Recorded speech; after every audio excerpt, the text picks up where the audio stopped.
এবং এরকম আরও 4-5টা নাটক আমাদের এখনও চলছে, যেগুলো আস্তে আস্তে আস্তে করে আমরা এটাকে মঞ্চস্থ বসু সেনের উদ্যোগটা কে?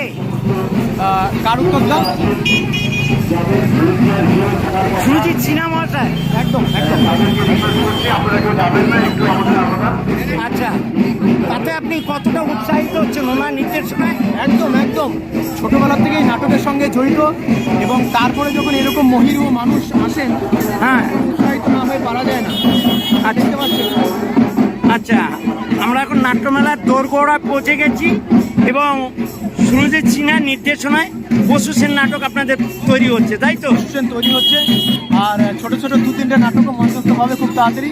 আমি আপনাকে রিকোয়েস্ট করব, যে হোর্ডিংটা রয়েছে কলকাতা থেকে যে সমস্ত মানুষ রয়েছে, তাই সেই হোর্ডিংটা একবার দেখিয়ে দিতে, যাতে সাধারণ মানুষ দেখে উপকৃত হয়। আচ্ছা, এই যে আমাদের নাটকের হোর্ডিংটা দেখতে পাচ্ছেন, হ্যাঁ, তো আপনি এবার আপনি নাটক সম্বন্ধে কিছু বলুন।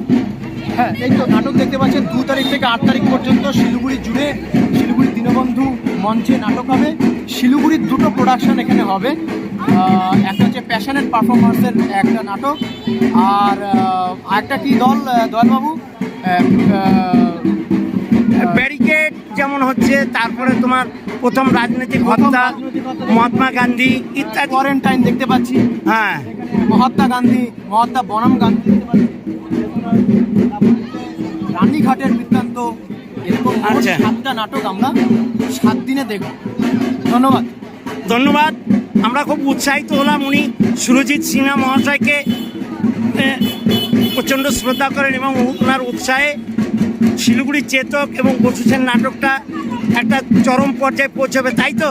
একদম একদম, ধন্যবাদ ধন্যবাদ। ওকে, ধন্যবাদ সবাইকে।